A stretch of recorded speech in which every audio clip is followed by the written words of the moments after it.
Open wheel arcade racing fun with a racer's edge. That's what you have to look for in Sangu and Vision Real's 4PGP, their most recent title that brings arcade racing gaming back to its golden era with modern visuals and performance.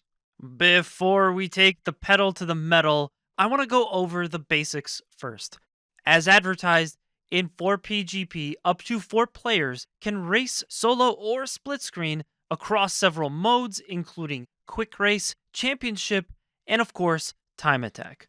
The game features a total of 14 circuits and 20 cars to choose from, again, all done in solo or multiplayer. Now, one other point that the publisher has informed us of is that 4PGP doesn't only feel like an old school racing game, and this next statement is depending on which console you grew up with or what arcade games you played, but it feels that way because racing game royalty are credited in this title. Sound composer and designer Tomoyuki Kawamura and artist, director, producer, executive Kenji Sasaki.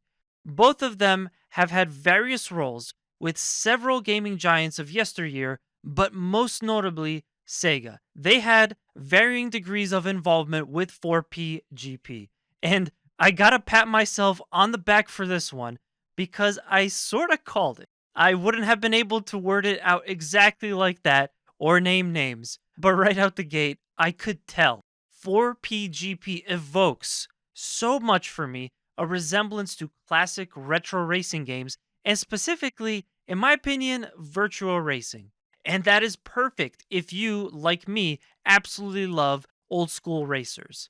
But like even down to the detail of how most of the race is musicless, to only when you cross the start finish line and for the whole final lap does the player get treated to have an added background track.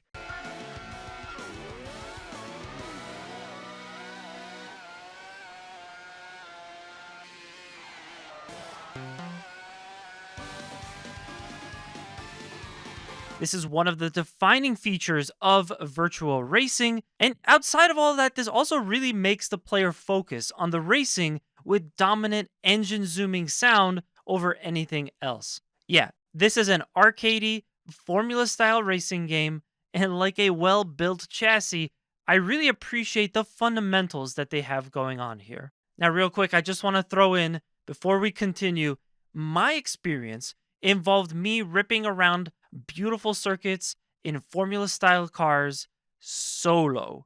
Unfortunately, I didn't really have a chance to test out the local multiplayer aspect to the game, but again, the game does boast up to 4 player split screen and it does look fun from the trailers. I just can't personally comment on it since I was only doing the 1 player race content.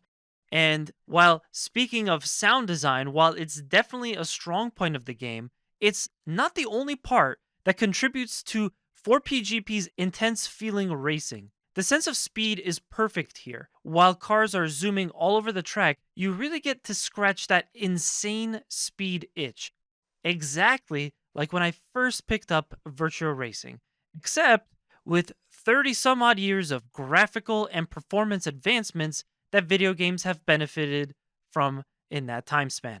It of course helps that the game looks really good even when running on my Steam Deck. There's also very clearly a strong drafting mechanic which accelerates the intensity even further. Simply put, pulling up behind another car gives you a speed increase, almost like you're being pulled to the front car. It's the core idea behind drafting and racing, but here it is certainly exaggerated to give players maximum opportunity to pass, resulting in maximum fun. Now, because the draft effect is so powerful in 4PGP, it's actually a great way for players who are new to racing to learn and see what drafting is about and come to understand that drafting can be a useful way to win races. I particularly liked using draft in lieu of slowing down to pit to try and get more speed when I have no boost. And speaking of, it's so sick to play a Formula type racing game with an F-Zero style pit lane boost mechanic. What I mean is that while your tires degrade over time and your boost will short out on you after just a handful of seconds, The tracks in 4PGP have a pit lane that works like an in real time pit stop that replenishes your stats so you can jump back into the race. It does slow you down, but thanks to the tire wear mechanic that comes from real racing, that the developer put in this, you will want to maintain the freshest tires possible so as not to start to lag behind your opponents mid race.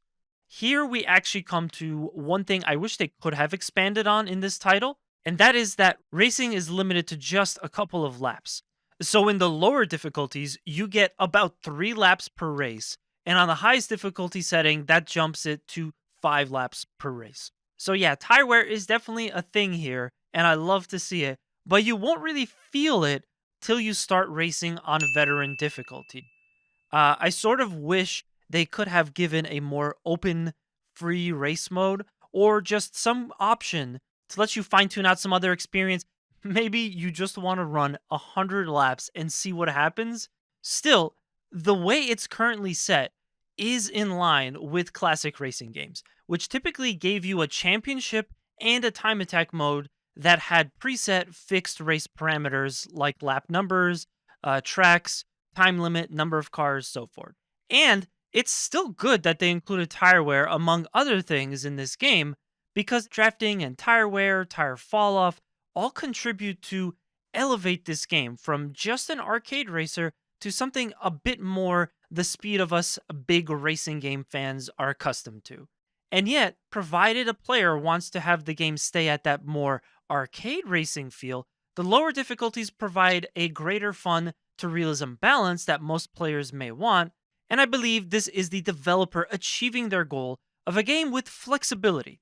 The flexibility to go between fun arcade racer and a more realistic racing experience. But my biggest takeaway from playing 4PGP is that its mechanics do an incredibly good job of mimicking real racing factors and conditions. So at first I struggled with the higher difficulty races, but once I started to think critically about my racing and what's happening in this game, the race mechanics, how to take corners faster, what other options I have available to me, once I started applying some of the basic actual track racing ideas to this game, I saw a decent amount of improvement. And with it, more fun too. You guys know me, I love challenging racing games, and this is where the game really started to open up for me. I have to say it again, this game was made with good racing technique in mind, as evidenced by slipstream, aka drafting, which we've already covered, also pit strategy with the 5-lap races.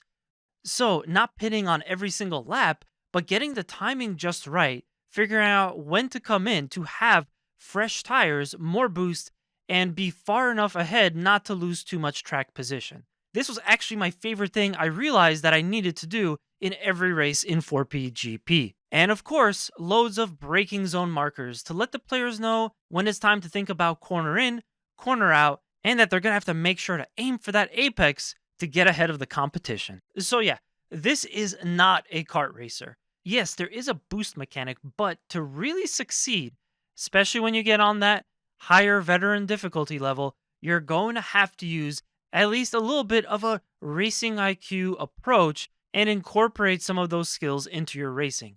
It's like a fun treat for the hardcore racing enthusiast, and it has to be emphasized for a second time, but I was very excited to find out of the involvement of 2 Sega legends for the development of this title. Just really cool to see.